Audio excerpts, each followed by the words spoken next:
Yeah, okay, so at first we'll begin with Dr. Elizabeth Mazur's talk first, followed by Chris' talk. And each talk will be around 30 minutes, and we will have time for questions at the end. And also, if you have any questions or comments in between, please feel free to type them in the Q&A chat box or in the chat box in general. So we will record them, and at the end we'll also ask them. We request everyone to be respectful, and due to the time constraints, we acknowledge that we might not be able to address all the questions. So yeah, so without further ado, I want to introduce Dr. Elizabeth Mazur. So Dr. Elizabeth Mazur is a professor of psychology at Penn State University. Her research has centered on family stress and coping, especially in regard to disability, relationships, and parenting. Recent publications focus on emerging adults with disabilities dating online. Her current project surveyed the disclosure experience of emerging adults with ADHD. She was a member of the Committee on Disability Issues in Psychology of the American Psychological Association and co-chaired the Women and Disabilities Special Committee of Division 35 of APA.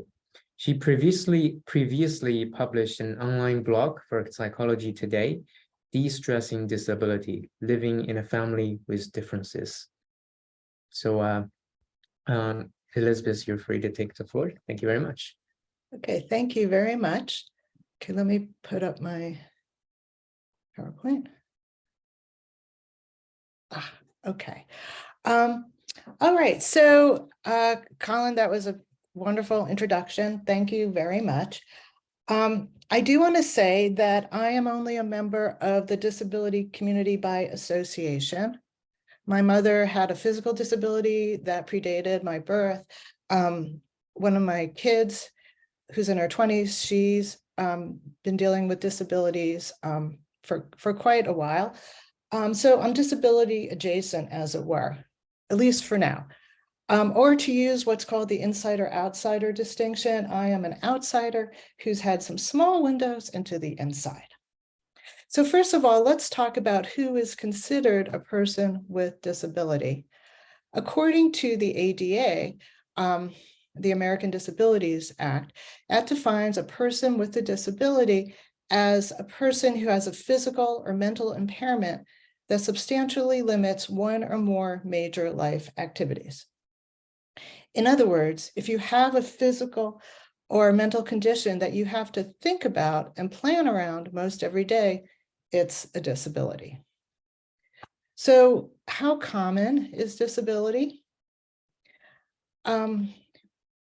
About 22% of the UK population is estimated to be disabled, 26% of adults in the United States. While historically underreported, people with disabilities therefore constitute the largest minority group in the UK and the US. But despite this, disability is often absent from lists of multicultural or diversity issues, despite its impact on people's lives. So I'm going to show you an example from a recent clinical psychology ad on social media looking for participants who are underrepresented in clinical psychology graduate programs. So what you may notice is the study aims to explore the pre-qualification career experiences of individuals that have applied for the doctorate. We are interested in hearing from underrepresented backgrounds to better understand their perceptions of the field and potential barriers that individuals may face pre-qualification. So to take part, what are the requirements? Well, besides being or having applied to a clinical psych doctoral program, you have to be from a Black, Asian, or any ethnic minority background, right? So this is an example, and I'm not taking away of how important it is for students from these backgrounds to be involved in clinical psych. We need them so much, but you can see that disability is not considered and underrepresented backgrounds, although it certainly is in terms of psychology graduate programs. All right. Okay, I would like to ask you what you see. For those of you who can see the slides, what do you see? And I'm going to try to get to the chat. So if you can write in the chat or raise your hand, but I'm having a hard time. Oh, here's the chat. So anyway, okay, so somebody sees a black circle. Somebody else sees a black circle on a white square background. Another person sees a black hole. Okay, that's great. Thank you so much. Well, notice that what everybody first said is the black circle. Okay, the black circle, then on the background. According to universal principles of design, figure ground is how we automatically perceive that. We perceive objects as, elements as either the objects of focus, the circle, the black circle, or as the background, but typically it is the figure that predominates. The figure commands our attention. So we perceive the image as a circle on a background. The circle is a focus and holds our attention, while the background is of less interest. And we can do this with other perceptions as well. So typically we ignore the ground. People who hear without aids similarly perceive the human voice as a figure against background noise, such as me speaking against a background of white noise, which you may or may not have noticed, but I put the machine on about a minute ago, okay? And even if you can hear the white noise machine now, with time, you'd likely not hear, okay? So I wanted to just be able to use that metaphor in at least two modalities. But the main point is, turning off the machine, that our attention is drawn to the figure and typically to one feature. If you are perceiving a person with a recognizable disability, the figure is usually the disability. Our automatic, because it is automatic, figure ground perception typically minimizes the role of the background. In terms of people, that's the person's environment.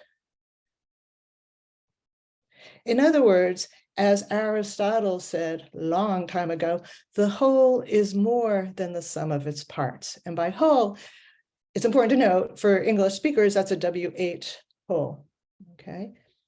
And for those of you who are social psychologists, you may recognize this as similar to the concept of the fundamental attribution bias. The main point is that it's the context, the environment that makes up a person's life to a great degree. But we emphasize the figure. And I have another example of this emphasis on a figure on an advertisement that I pulled just recently for the New York Times.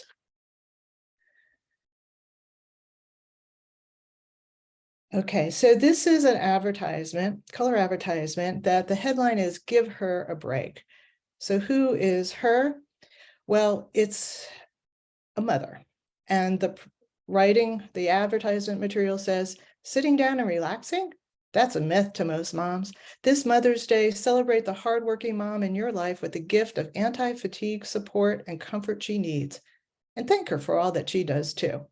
Okay, and that's an ad selling something called a comfort map, because the woman is standing at a computer, at a table with a laptop computer, standing on the mat. So again, another question for the chat is what is the figure in this advertisement? So if a few people can write that in, that would be wonderful. What do you see as a figure in this ad?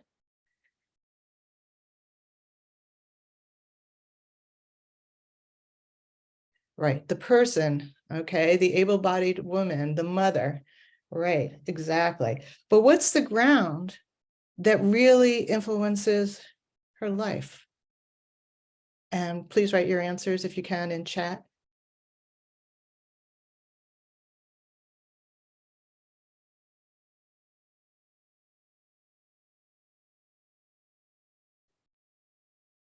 A room with no children, washing, cooking. And what's impacting this woman's life? Why is she a hardworking mom? Who can write me some chat answers?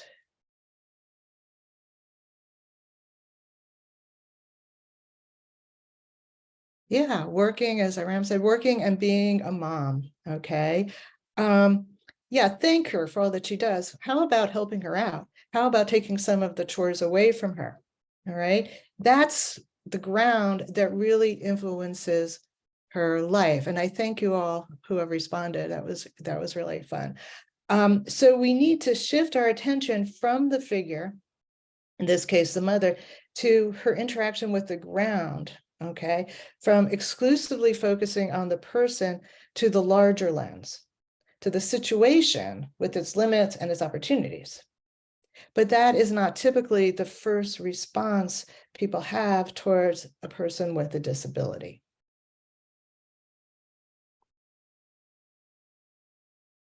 Disability is typically the figure. It is often viewed by others as the defining characteristic of individuals with disabilities. People with disabilities, however, they typically don't view their disability as the most salient part of their lives or of their character, even if it does need attention. And as an example, I pulled out a quote from a participant in my study on dating dating online with a disability. As a 27-year-old gay man with CP, cerebral palsy, deafness, and low vision explained, he said, or wrote, "My disability should not be a factor in people's decision to interact with me." Okay, my disability, in other words, should not be the figure. Okay, I'm a lot more complex than that. And that brings us to the medical model.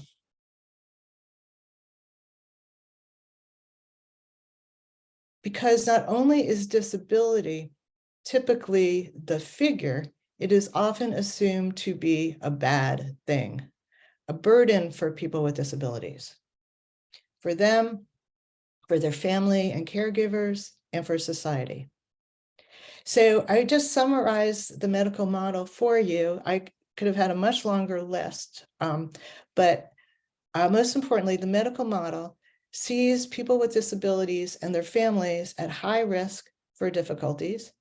It uses norms based on non-disabled people for comparison.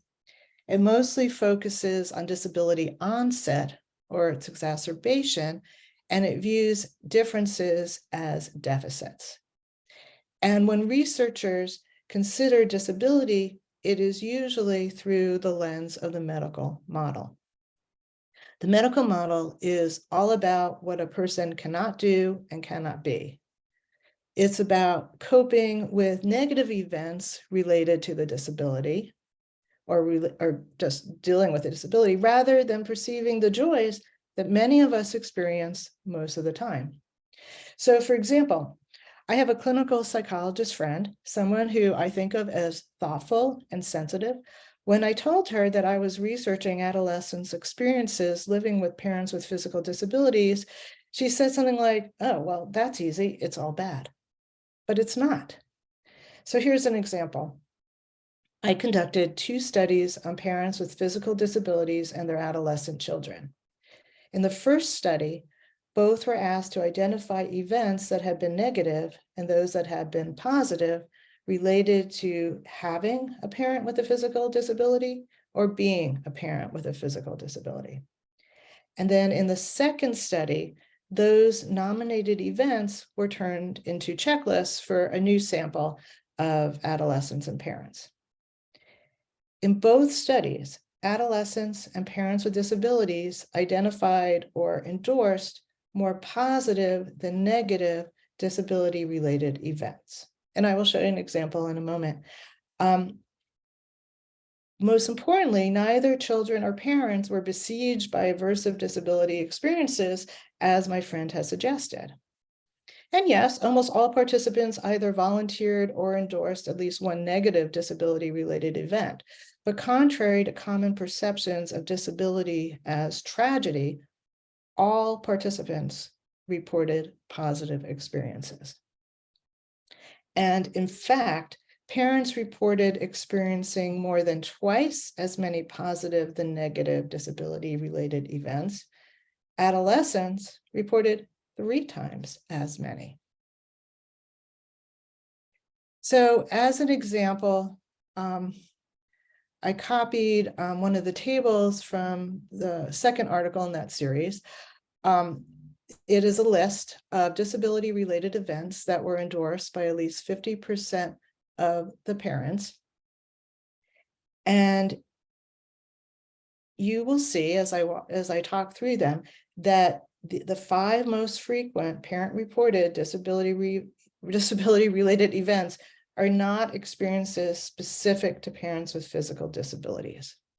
All right, so the top 2 disability-related events endorsed by every single parent in my study was, number 1, I talked or spent time with a non-disabled friend, which was considered very positive. Whoops, sorry about that. And I talked with my child about things not related to my disability. Okay.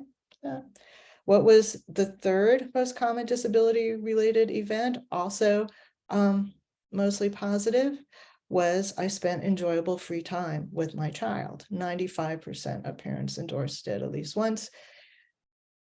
Followed by, I asked my child to help with household chores, which was a little bit more positive than negative, but that's where we start seeing some negative pop up. And number 5, I used convenience or takeout food for dinner.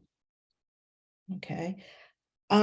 This result challenges medically oriented research that describes parents with physical disabilities and their families as experiencing intolerable stress. In other words, the social model of disability, as compared to the medical model, it promotes health and resilience. It usually focuses on chronic phases of disability. It uses the concept of response to disability as a fluid process. It shifts to a systemic and societal perspective. In other words, it brings out the ground. It incorporates those being researched into the research process. So, for example, in both of my studies, but especially the first one, I interviewed parents and children in order to make the checklist that I used for the second study. And it sees the major problems of disability as social, political, economic, and legal. So, for example, many of my parent participants felt blocked from seeing some of their children's athletic and school events because of physical barriers of the buildings or the way a field is set up. If they, used a wheelchair or didn't, but had a hard time walking. In other words, well, no, wait a minute, sorry. So the social model of disability, it studies the daily lived experiences of people with disabilities. It moves beyond an emphasis on the person and the stressors in their lives to one that looks at the interaction between the person and their environment, both helpful interactions, such as my child helped me, and those not. In other words, this model looks at the ground as it influences and is influenced by the figure. It puts a disability in a context. And I'm going to take a second to just see what the question is.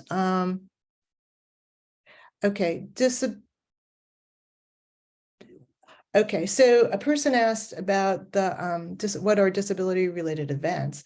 Well, that came from me asking the parents and the adolescents, what happened recently that was positive related to being a parent with a disability, or being a child of a parent with a disability. And so they may have, so the parents said things like, well, I spent time, I had some time to spend with my friend who's not disabled. So this was all came out from them. Let me go back for a second to answer that question to where we start getting to things that are more specific to disability. So the sixth event that was endorsed by almost every single parent was, it took me longer to do a household task than before the disability or for a non-disabled person. And that was followed by, I was unable to participate in a physical activity with my child. And third, I participated in a non-physical activity just for my pleasure, not related to disability. Okay, that's not a great example. But that's the point, that being a parent with a disability, the parents are focusing on being a parent more than being a parent with a disability. So you ask them, what are some of the positive events that have happened? And I believe I said in the last 2 weeks related to being, to parenting your child. These are the answers I got. All right. So I hope that helps. Okay, but in other words, let's go to talking a little bit more about the social model of disability. So Constance Pledger wrote many years ago, disability is not inherent, although a disability condition may be evident. And I find that a very good summation of the social model of disability. So since the context or the ground today is about open research, I wanted to talk about evaluating research about persons with disabilities.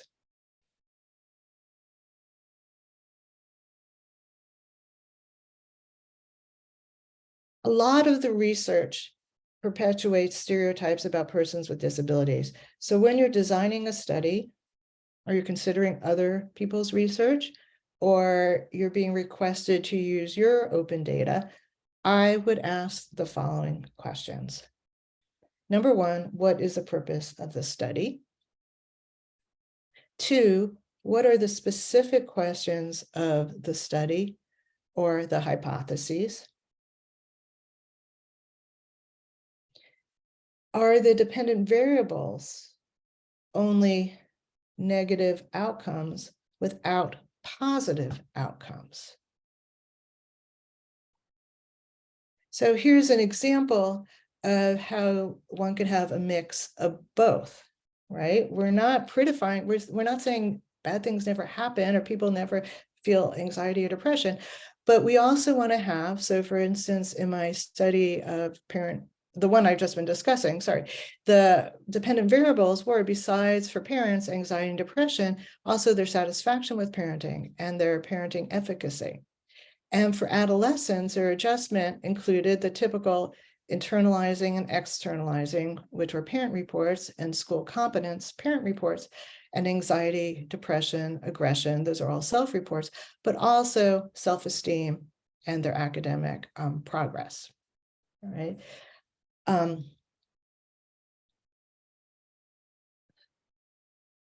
We also want to pay attention to what assumptions underlie the research.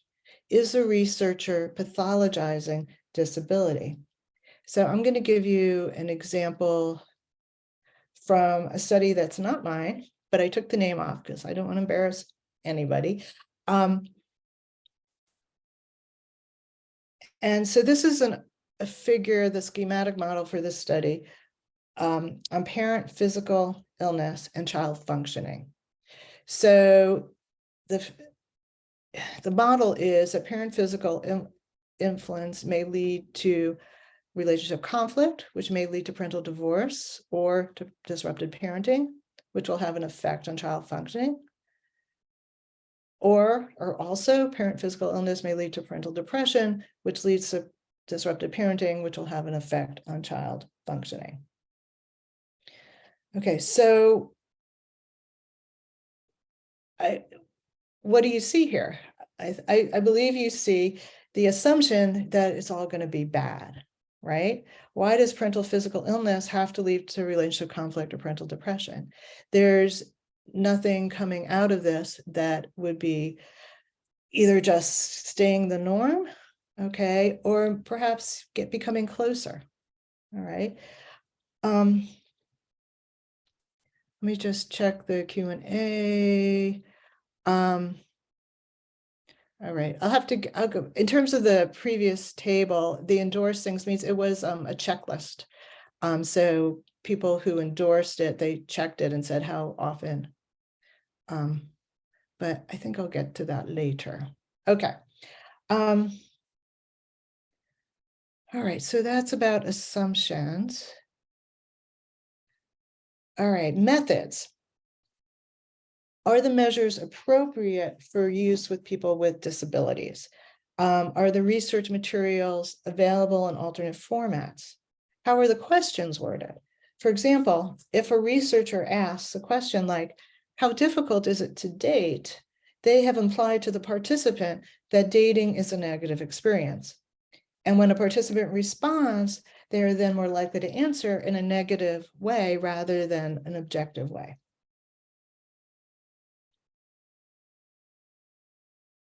Also important is sample. If the research is about people with disabilities, how are they recruited? A common route has been through medical facilities or professionals, but this nets a different sample than community samples. Support groups, Facebook, Reddit, newsletters, those are all potential avenues for recruitment. Universities sometimes have, large universities often have systems also for recruitment. All outreach materials like flyers, announcements, ads, they should be carefully worded to be respectful, to reflect the researcher's philosophy, and to not turn off potential participants. Also, to what extent are other minority statuses included? Variables such as sexual orientation, gender identity, ethnicity. So for example, there is research that indicates that lesbian, gay, and bisexual young adults have a higher prevalence of disability than their heterosexual peers. And that's research that has occurred in the United States, as well as Sweden and the Netherlands. My small study on dating with a disability also had higher than typical participation of people with non-binary gender identities and with sexual orientations other than heterosexual. Alternately, if the research is not about living with disability, does the sample include people with disabilities, or does it screen them out, either purposely or inadvertently? So how should you ask about disability status? Basically, there are two main routes. One is the open-ended question, right? What is your disability or disabilities? And I have an example of that. So this is from the coding manual that I use. We just asked, what is your disability or disabilities? You do want to make sure it's plural. And, you know, from A to V, we have ADHD, autism, chronic health impairments, hearing impairment, learning disabilities. The examples are there for the coders, by the way, physical or orthopedic impairment, psychiatric disabilities, speech or language, visual impairment. But, you know, and other researchers' categories may differ depending on who is in their sample. All right. So I did not have, for instance, Down syndrome because they were not in our sample. Or you could do a checklist. And I really love the way this is. This just was published a few months ago in Psychi, which is a journal basically for students and members of Psychi, the International Honor Society in Psychology. And they had a wonderful article that I encourage you to look up on how to ask about these type of demographic variables. And anyway, so they suggest asking, how would you describe your disability/ability status?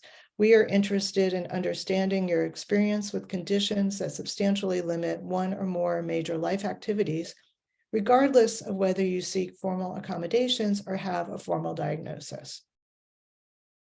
And they have a long list. I only put some of it on here: cognitive disability, a learning disability, a long-term medical illness. I do believe that if you do something like this checklist format, that you definitely need to have an other, okay, and ask the participants to explain.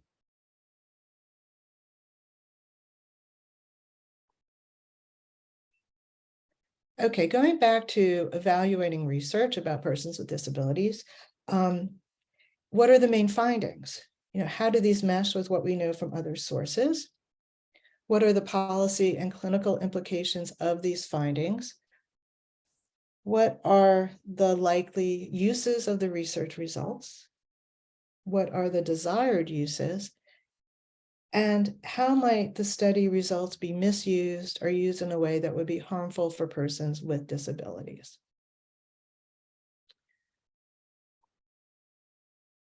Now, because we have a little time left, I thought I would just say a few words about sharing your qualitative research, because the first two speakers did the first two sessions did such an amazing job. I just wanted to emphasize that if you share your qualitative research, as well as I suppose your quantitative research, de-identified responses only, okay? No geolocation, for example. Your coded data is appropriate, although you might be asked for surveys and interview transcripts. What can be shared, it turns out, is dependent on what was in the consent form that was provided to participants. In the United States, after 2018, there was a requirement to include a statement about future use in the consent form. As I understand it, the only issue for older data before 2018 is if the consent form explicitly said something such as, quote, your data will never be shared, then you cannot share it.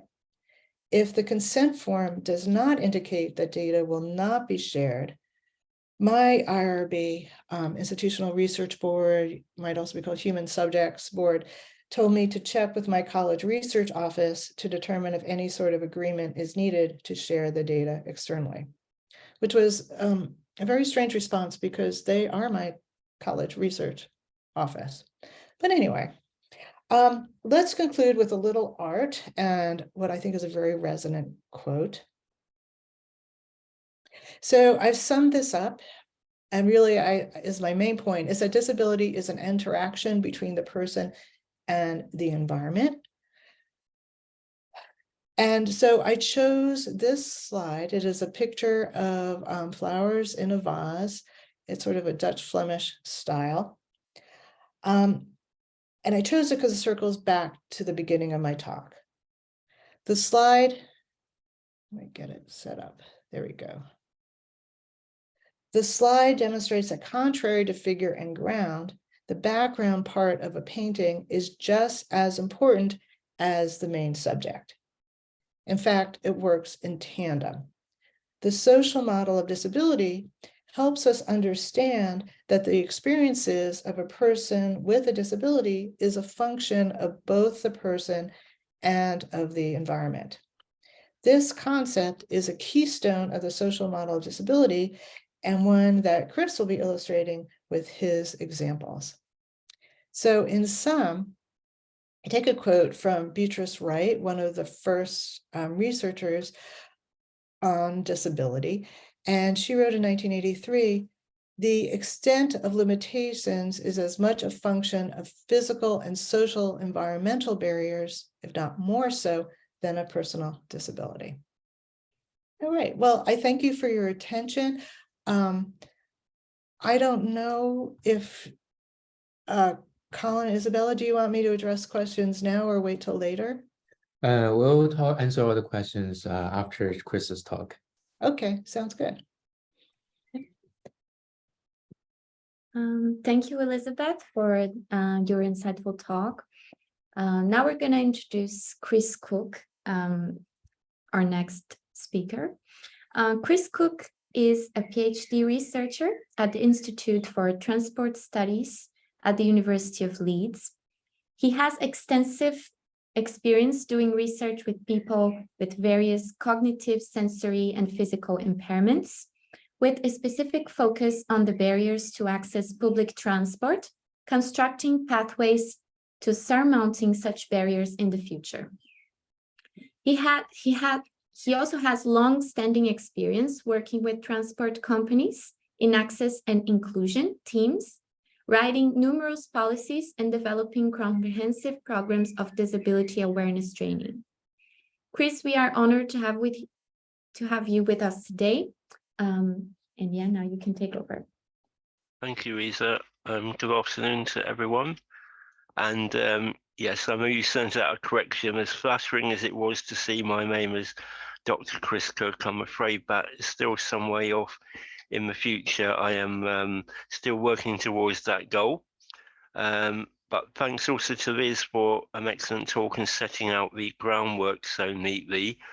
So before I begin, I should add that I am totally blind. So as Liz explained before she began to talk, she is an outsider looking in with regards to disability, and I probably would describe myself as the reverse of that. So I'm an insider looking out at society at large. But I guess I also come at this from another perspective, in the sense that a lot of my work is concentrated around training people in how to, now we have to be careful what word I use here. Some people might say take care of, but that implies that any customers on the railway who have additional needs are in some way more vulnerable and inferior, and that's not appropriate. So I tend to use training people to assist customers who may require additional needs, but I'll come back to that a bit later on. So the focus of my session is going to be primarily around language, what language is appropriate to use, what language is not quite as appropriate to use. I'll speak a little bit about the research that I'm conducting. But before I start, Liz very kindly sent me a document which I've recommended gets sent round with the link to the recording of this session. It's from the American Psychological Association, APA, and they've put together a very compact and comprehensive inclusive language guide, which is only about 20 pages as a PDF, and I think it's very, very useful and handy to give anyone who's conducting research in this field, whatever their experience may be, a very good overview of the current terms that are in and terms that are out. And this is perhaps one of the issues that we face. Words that used to be acceptable, 20, 30, 40, 50 years ago, have now been replaced by more modern terminology, and it's sometimes very difficult, even as a person with a disability, to really quite know what's the politically correct thing to say. But anyway, the guide will be coming around with bit documentation after this talk. But I wanted to choose a couple of things from it to open my session. And the first is concerned with person first versus identity first language. So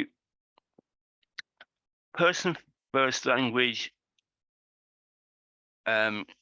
puts the person first, as it says on the tin, and then puts the disability or impairment that they have second. So I'll give you an example of that in a second. It used to be purely related to disability, and it's now been rather broadened out to include other social groups, for example, homeless people. So the identity first language is the other way around. So the impairment is put first, and then the person is put second to claim that impairment and disability, rather than somebody else like a researcher or author putting a label on them, and that carrying quite negative connotations. So, for example, the identity first might be wheelchair user, and the person first version of that, which we tend to use as person in a wheelchair or person who uses a wheelchair. Another example would be blind person or visually impaired person. And the common way we express that these days is person with a visual impairment. Now, I'm often asked in the line of my work how I like to be described. What am I blind? Am I visually impaired? Am I severely visually impaired? Does it matter? And how I say it and what my response is very subjective to me. I have other friends who would probably disagree with this. So one issue I constantly face is trying to steer the middle ground between my own preference and instructing people. So in this case, it's our staff, but also, you know, if you're a postgraduate researcher about to conduct research in this kind of area, I always ask people how they like to be described, and Liz touched on this towards the end of her talk. So I'm quite happy with the term blind, but when that happened to me over 40 years ago, so the early 1980s, that was a very common phrase in those days. You were either blind or partially sighted or fully sighted. But nowadays, the world has got much more complex, and I think also awareness of impairments has grown quite considerably, and there is a number of different terms, some of which are still quite new to me, that are used. So I would say it's a little bit of a generational thing, but normally we use the term visually impaired these days rather than blind. However, I personally would describe myself as being blind, but that's just me. Now, sometimes at work, for example, there are many colleagues who share my first name. And occasionally, if people don't know my surname, somebody will say, "Oh, that's blind Chris." Now, if that's said by a colleague of mine who I know very well, and I know they're not using that in a negative or derisory way, it's quite a useful qualifier to who I actually am. But that is not something that I would advise anyone here do lightly, because if you don't know the person and you say, "Oh, well, yeah, that's the blind one or the one in the wheelchair," that's a very negative collective way of describing them. So I would steer away from those sort of qualifiers. Okay, and moving on from that into a field which has really grown in popularity in the last few years, and that is the complex realm of invisible or hidden disabilities, which we're now supposed to call non-visible disabilities. So when Liz spoke earlier, giving you an approximate percentage of people in the UK and in the US who identify as being disabled, I expect that was people who have a visible disability. So what do I mean by that? Well, when I'm out and about, I carry a white cane with me. If someone is in a wheelchair user would typically be in a wheelchair, they have an obvious sign that they do have an impairment which affects their daily lives. But there are many people out there who have a disability which isn't immediately visible. Now, this can come in many shapes and sizes and can range from neurodiversity, people who might be on the autistic spectrum, through to somebody who has, for example, diabetes or COPD, which is a chronic lung condition. So their mobility is quite impaired, or maybe impaired by that. And there have been a number of cases which I've had to deal with at work, where customers have written in to the transport operator I work for and said that they've been refused additional assistance or been refused access to the accessible toilet, for example, because they don't look disabled. It doesn't look like they have a disability, so therefore the assumption is made that they don't have one. we cannot or we should not jump to those conclusions, and the onus is not or should not be on the person to prove that they do have a disability. So why is the term non-visible disability now preferred to hidden or invisible? Well, the thinking goes along these lines, that if you say you have a hidden disability, there is an argument that says that that is erasing the legitimacy of the disability, okay, or it's being hidden deliberately, that in some way either you're not comfortable sharing it with wider society, or it's something that should be kept secret. And invisible has a similar connotation, that it's invisible, so should be kept from everyone. Whereas non-visible is a more neutral term and suggests that, you know, quite simply, the disability is legitimate, it's just not visible on the surface.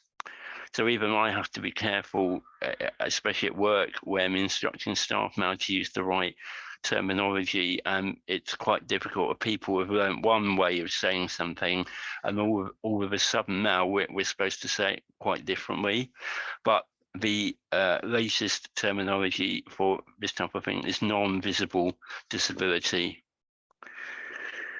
And moving on from that, I'm often asked, how do you describe somebody that doesn't identify with having a disability? And the word normal is used quite often. And as you might imagine, that really covers almost everything. And that's also implying that anyone with a disability is somehow abnormal.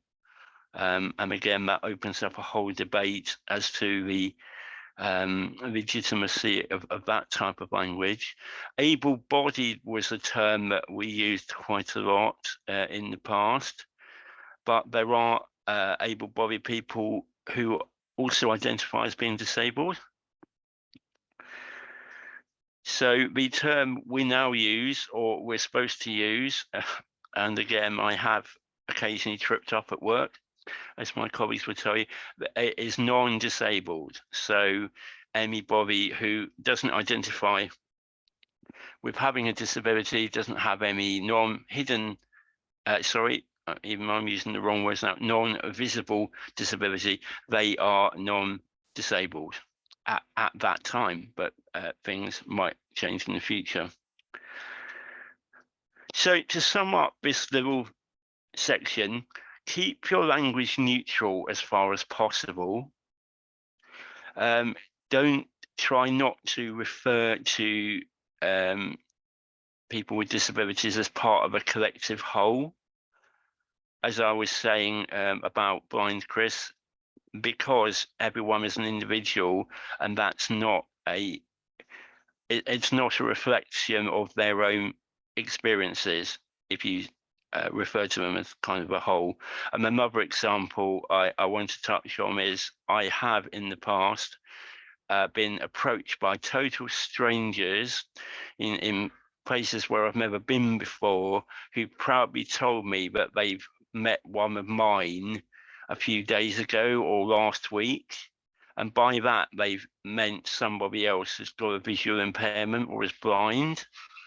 And when you try and say to them that there's about 2 million people in the United Kingdom who are registered blind, so that's only the ones who are registered, not everyone with a visual impairment.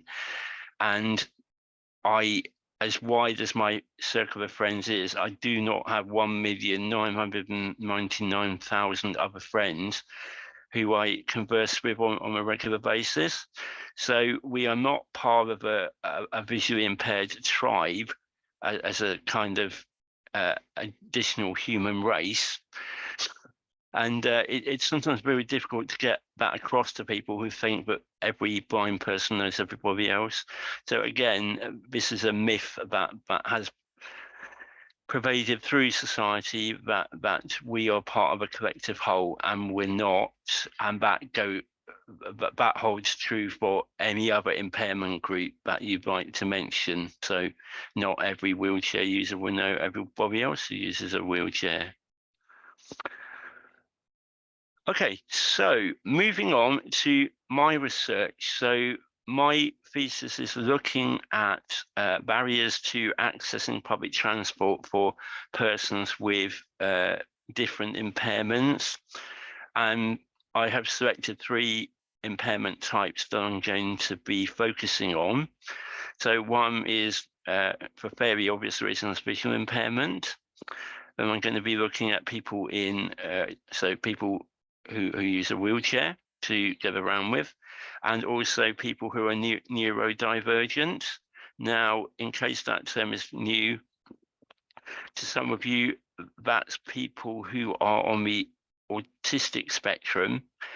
But again, that is a very wide field, just like any disability field is. People, I think, often don't understand, as I was saying earlier, that in the past you were either blind, partially sighted, or fully sighted, and nothing could be further from the truth. But between those 3 points on a scale, there are thousands of different variants, and that will be the same for people on the autistic spectrum. But my focus is on people who have the ability to travel independently and who also are able to give informed consent, or that's what my ethics application says. So if anybody isn't able to do that, then they fall outside my research group. So me as a disabled researcher gives me a kind of unique positionality in this field. So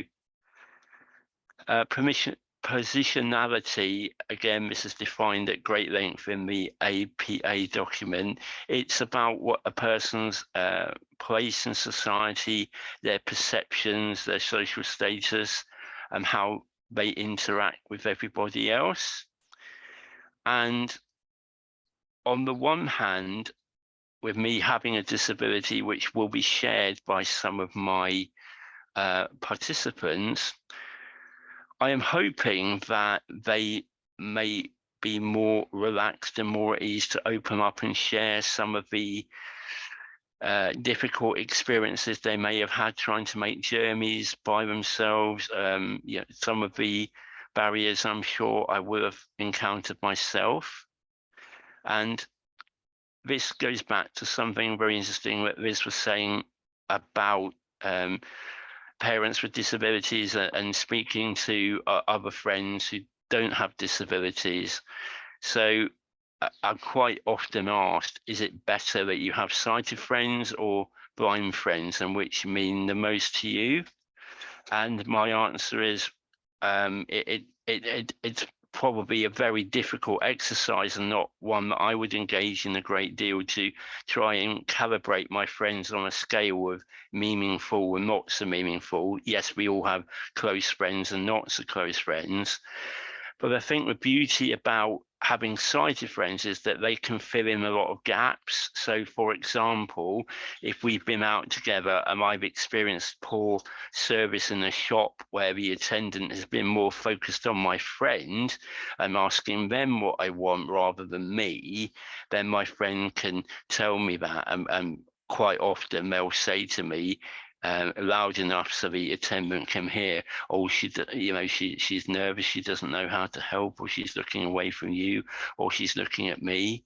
So they can fill in the gaps and share my frustration and witness firsthand some of the obstacles that I face. But when I'm speaking to blind friends or visually impaired friends, we can kind of exchange notes because we've all experienced a similar sort of thing. So we might have all been into a shop recently, or it might be the same shop and had very poor service, and we can have a good laugh about what happened. So just like that, with the positionality with me and some of my participants, I'm hoping it may break down some barriers and allow me to get an even richer data set than would otherwise be possible. But I also don't want to give the impression to anyone who's listening to this who's non-disabled and thinks, oh gosh, well, do you have to be a disabled researcher to get rich data from disabled participants? And my overwhelming answer to that is no. If you follow the kind of guidelines that I talked about earlier about language, and you go in there with an open mind and well prepared, then you should also be able to get some very rich data from them. It's all about building up that trust with your participants, and that will be exactly the same for me as it would be for if I was non-disabled.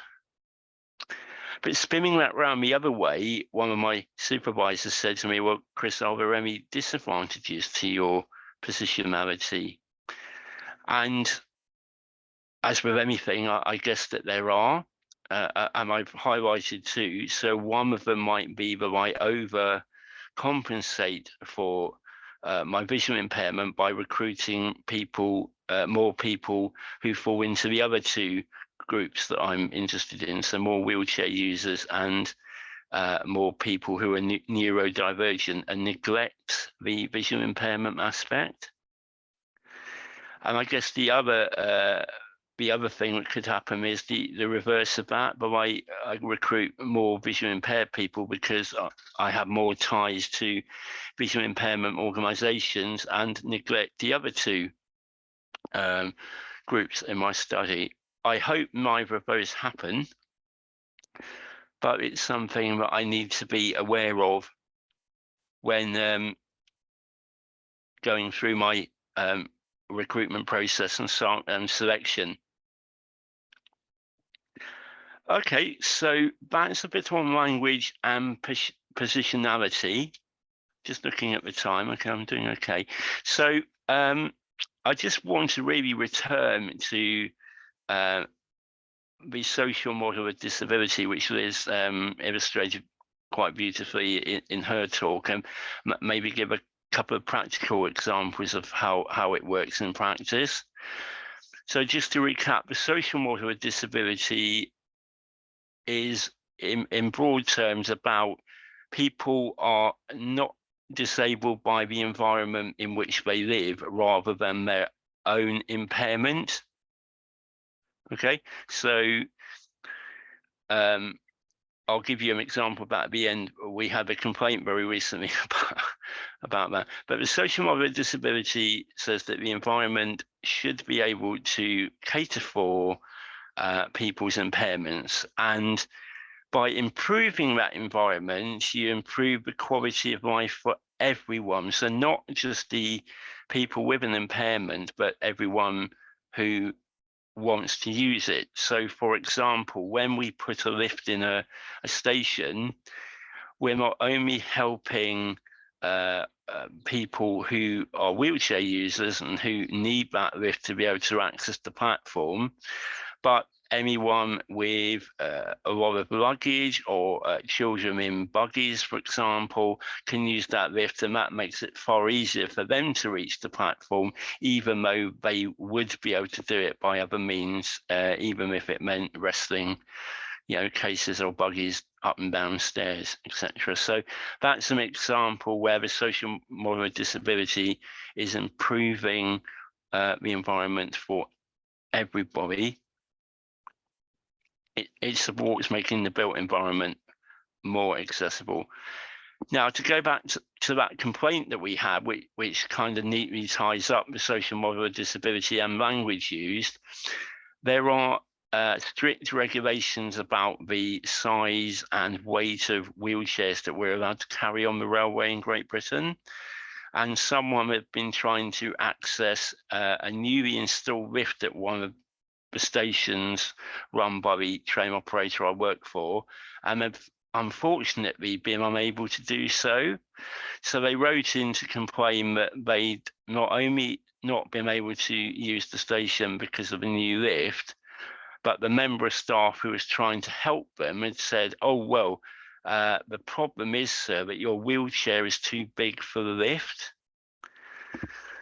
And what the person should have said in an ideal world is that we're sorry, but our lift, although it's the biggest lift that we can install in this space, our lift is too small for your wheelchair. Because his argument was his wheelchair meets the specified dimensions of wheelchairs that can be carried on trains, but unfortunately it was just too big for the lift that we had put in at this station. So a difficult situation. As I said, we put in the biggest lift that we possibly can, but in this case it wasn't big enough for the wheelchair. So yeah, everyone went home rather unhappy. And that's one of the shortcomings of the social model of disability, is when, even in spite of the best efforts of people, the built environment still is unable to cater for the needs of people who want to use it, who have additional requirements. So I'm just scrolling through my notes quickly.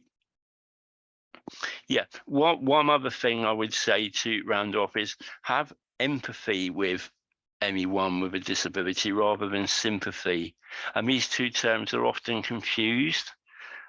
So I'm hopeful that everybody knows the difference here, but sympathy is very obvious, but most people with a disability do not want you to kind of say, oh, there, never mind, it must be dreadful, you're in a wheelchair, but it will be okay, you'll get over it, sort of thing, when quite clearly, first, it's not, you're not really in a position to say that, you can't know what they experience. Secondly, it's probably a condition that they got for life, they're not going to, quote, get over it. And thirdly, it doesn't help the situation that they're in now. I'm often asked, have I been blind all my life? And the actual answer to that is no. But being asked that by a complete stranger who I've never met before, just out of the blue, is not something that I like to happen to me. It's not a great conversation opener. So depending on what mood I'm in and whether how drunk the person is who's actually asked me that question, depends on what type of a response they get. But my professional response would be, well, firstly, it's none of your business, but it doesn't actually affect what assistance or how I need to be treated now. So please have empathy rather than sympathy. And going back to where I started, person first rather than identity first language, one simple way I've come up for reiterating that in the training that I do is taking the 3 letters WHO.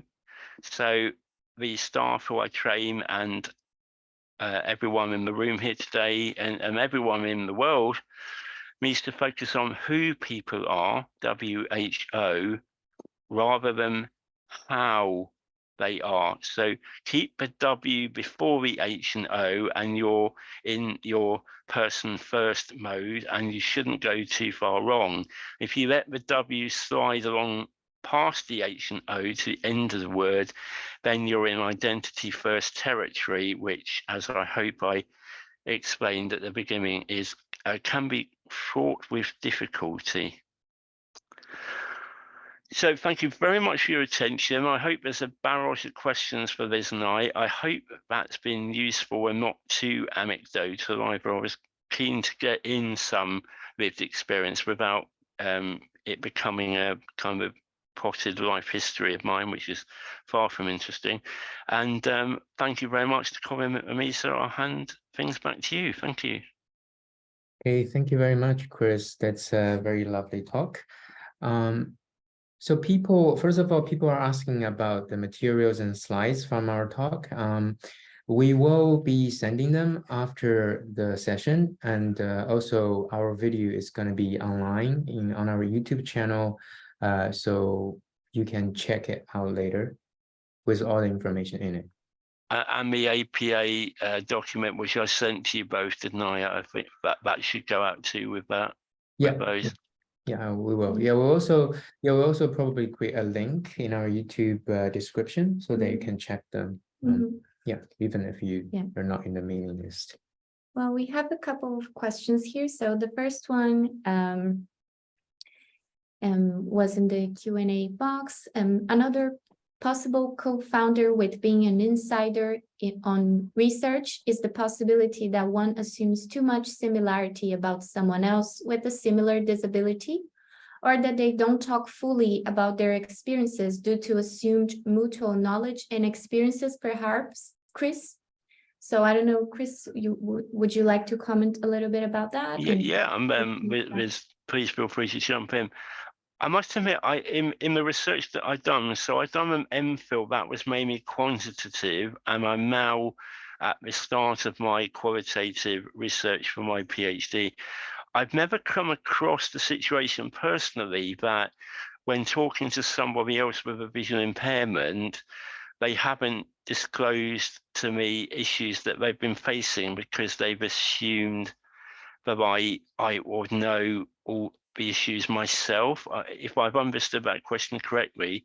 So I suppose it is, of course, a possibility, but I'm not at the moment envisaging that to be one of the potential drawbacks. What I was trying to do in my talk was, whilst it might sound like an ideal combination, someone with a visual impairment interviewing other participants with visual impairments, it can sometimes be more difficult than it sounds. It's not always a match made in heaven, but I'm not envisaging people withholding information from me due to me sharing their impairment. Probably I'm hoping that the opposite will be true. Okay, thank you very much, Chris. And at the same time, we're receiving a lot of compliments on Elizabeth and Chris's presentation. They are not questions, but we think we still need to mention them. Thank you very much. Yeah. Another question would be, because of your different backgrounds and disciplines, what do you think are the differences for the topic of open data based on different disciplines? So Elizabeth is from psychology and Chris is from transport studies. So yeah, I guess the question is just, what are the disciplinary views on this topic of open data? I think you should definitely start that one, Liz, because you're much more experienced than I am in this field. Okay. Yeah, I don't know anything about any field other than psychology, but I do know that now it is pretty much required to place your data in an open data repository. And there is at least one that I found for qualitative data specifically, and the people were very nice to work with. I've been asked when I've submitted data in the past year, submitted a journal, manuscript, to is your data already in a data repository? And I've answered not yet, but I will once the manuscript gets accepted, because it turns out, at least in my experience, you're asked where the journal is published. So it seems like sending it ahead of time, or maybe people are going to want you to combine variables or change things up a little bit. So I've had no problem ignoring that request as long as I have an explanation. But I do think it is now, for both qualitative and quantitative, almost a rigor, at least by the journals that I have submitted manuscripts to. Okay, and from my side, of course, as I said, I'm just past my transfer by the last year. At the end of last year, and I'm doing it on a part-time basis. So I'm very much at the beginning of my data, data collection. But one issue that we have to be very aware of when dealing with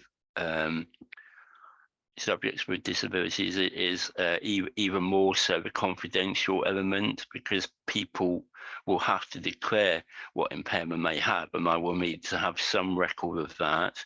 So it will be, I will have the issues to contend with about anonymizing the data as far as possible, but not leaving it completely unlinked, so I can't have any recourse to which impairments suffered which barriers, for example. So I'm going to have quite a complex coding and evaluating process, and then hope that my data, as Liz said, it's very standard now, will have to go into some repository. But going back to the first session I attended with the Zofia, was it from Bristol University, was talking about various issues with research and archiving research.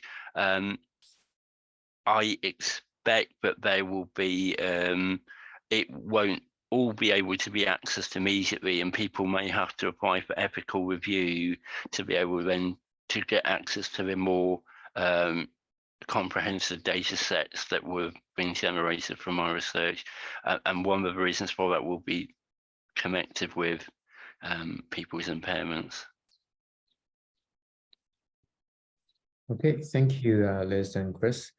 So we have another question. It's primarily to Elizabeth, but also Chris, if you have any related experience, you can also share opinions. So Elizabeth, you mentioned doing research with LGBTQ plus people with disabilities. I just want to ask, like, how does the added layer of a non-heterosexuality changes or impact the research dynamic? And also, like, does it have any influence of how we should manage the data? Because and also because we had a specific session on LGBT plus people, then I think it would be very interesting to listen to the compound of these two topics. Right. Well, I don't think in terms of open data, it makes a huge difference as long as everything is anonymous and confidential. I think sexual orientation and gender identity are important in terms of what are you researching. So my research topic was dating with a disability. You can imagine that there might be differences between people who are heterosexual, who have a binary gender identity, and those who are not, or at least it was worth investigating. It turns out that it wasn't all that different, but I thought it was a good research question to ask. And so I think you can ask it. And if you find no significant differences, well, fine. I mean, it turns out that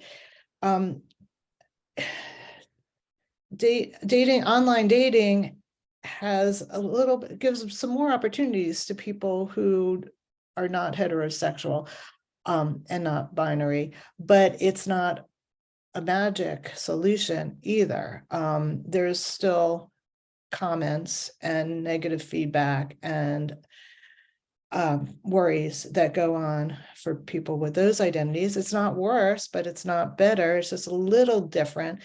So it depends what your question is. If I was doing something straight cognitive, I don't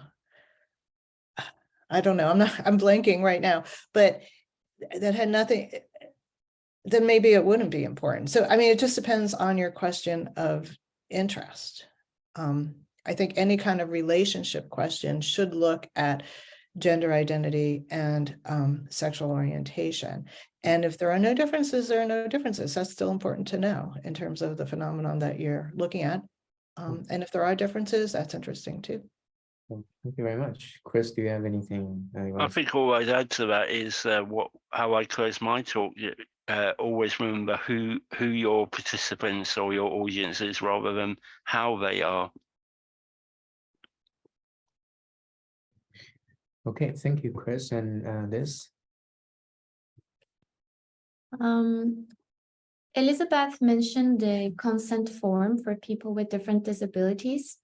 How can a researcher ensure they are constructing ethical and considerate consent forms, and that there are a common understanding of how the data will be treated? I mean, basically, I did not do work with people with intellectual disabilities, so my consent form is not way different from a consent form that I would use if I was studying a phenomenon. And I have, years ago, I just studied friendship in adolescence. with or without disabilities, that was an important point to me. It's the same consent form, basically. But I think what is new, I mean, if you are dealing with people who do have intellectual disabilities, then there are other questions that an IRB would certainly probably impose on you. I mean, I get a lot of guidance from the IRB, the Institutional Research Board, or Human Subjects. I don't know what it's called in Great Britain, about what is required. I mean, I really couldn't veer very far off from what they wanted a consent form in order to get my research approved. I think what is new is adding a sentence about that this data may be shared in the future with other researchers, something like that. That is what we now have to do that we never did before we shared our data. I think that would be the fairest thing to do, although I think you can state that it will be de-identified. So I hope that answers the question. I think the IRB, I think at different universities it has slightly different titles, but certainly at these it would be the FREC, the Faculty Research Ethics Committee. But my consent forms, I've just used the standard template that the university provides and have adapted it to meet my needs. But one thing I would say is that on a participant form, you probably are not going to be asking directly, are you blind, are you a wheelchair user? So your chances of using inappropriate language on it are minimal. You would be asking either, do you have one of the following impairments, or do you identify as having an impairment, and if so, what is it? So you will be leaving it up to the individual participants to divulge as much or as little information as they want to, rather than you asking them direct and what might be considered to be blunt questions, which would or may be considered unethical. So I even for my research, I'm using fairly standard templates as well. So I think probably don't try and overthink that one. I also think we should, I will add too, that at least my last number of studies that have interacted with participants have all been voluntary with adults, and the IRB doesn't get as tied up in knots on that as they do, let's say, when I used to do research with children. Or if you, for some reason, if you had a university requirement to do research or to participate in research, as some universities do for intro psych students, that would be different. But when it's totally voluntary, I think that, yeah, you just stick with basically a regular consent form. Yeah, and that goes for me as well. All my participants are over 18 for similar reasons. And as I explained earlier, even my neurodivergent participants who I haven't yet recruited, but they will need to be able to make informed consent to participate in my research, because it adds another whole layer of ethical consideration if they're under, well, I think 16 is actually on the ethics form, but I've chosen 18, if they're under 16 or a minor. Yeah. Okay, thank you very much. I think we still have time for one last question. So our last question is, both Liz and Chris, you have you have your own experiences with disabilities, either with your family members or yourself. So by sharing this, you're sort of like creating a channel to open the data to your research participants. So I'm wondering, like, what's the implication of like doing this in your research? And most importantly, how does this affect you building trust with your research participants? Well, I can go first. the parents with physical disabilities and their adolescents, that was done by interviews, but by my research assistant. And no, nobody talked about my interviewers did not talk about whether they had disabilities or did not. Usually what I have found is that people who volunteer to participate in an interview or survey study are very happy to unload and to discuss and to talk. They loved often talking about themselves.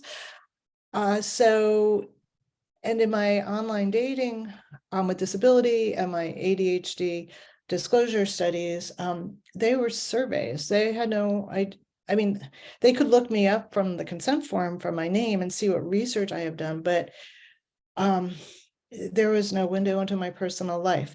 However, I will say that when I did the dating with disability study, I did work initially with a colleague with a physical disability, with cerebral palsy. So her insight was really helpful, but then she ended up having other responsibilities and broke away from the study. And I just think it didn't play a part. I will say, you know, sometimes it plays a part in thinking about what are good questions, because also this colleague was much younger than me and actually had also done online dating. In fact, she might even have met her husband that way. And online dating is before my time, although my daughter has tried it. So having someone with experience was helpful in coming up with questions, but was not part of the interaction with the participants. And for my part, I mean, one of the main reasons I'm collecting such data about barriers to public transport is in the hope of being able to come up with some answers as to how we might certainly reduce them in the future, if not remove them altogether. And whilst I will need to collect some data about people's impairments and overall levels of mobility, that will be anonymized, so that won't be shared in reports or publications from my thesis. And I'm hoping that the main message that my participants will be getting is that their insights and their experience, albeit maybe quite traumatic at the time and frustrating, but it is contributing to a very under-researched field in accessible public transport, and also to the fact of a brighter tomorrow. Now, there have been other studies in the past which have claimed that, or occasionally we see governmental white papers come out claiming, you know, inclusive transport by 2030 and promising the world or promising a massive improvement, and almost uniformly these kind of things that have failed to deliver.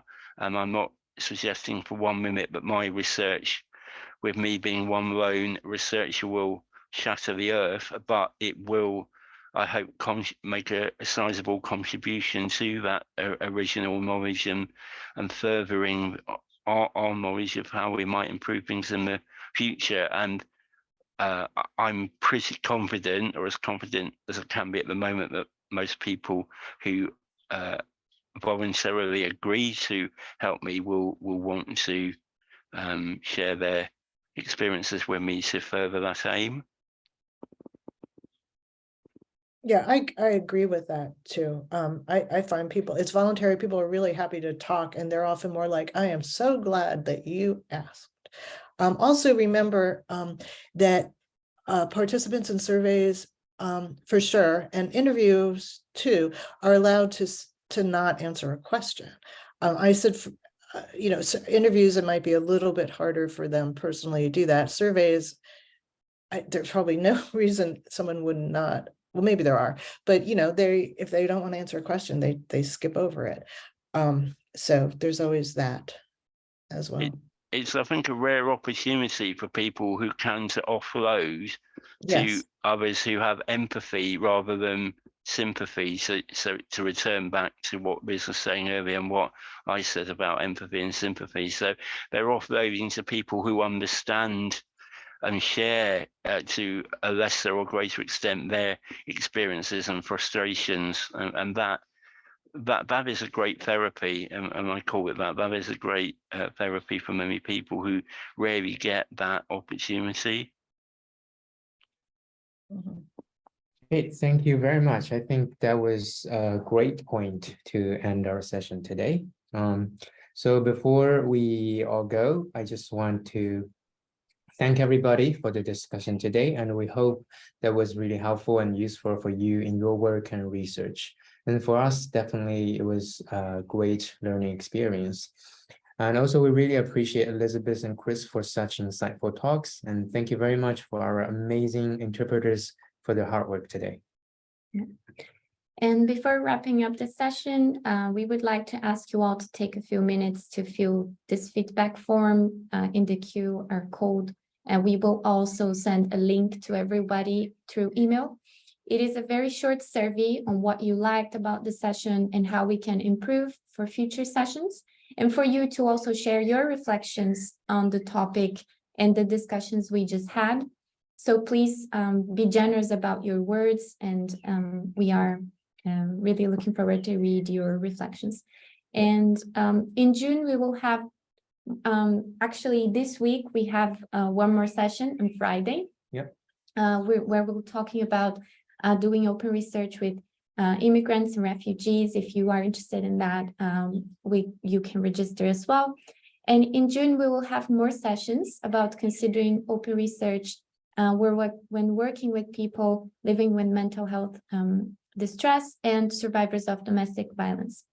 And soon we will send the information in case you would like to attend and share it with your networks. So we want to thank everybody again and wish you a lovely day.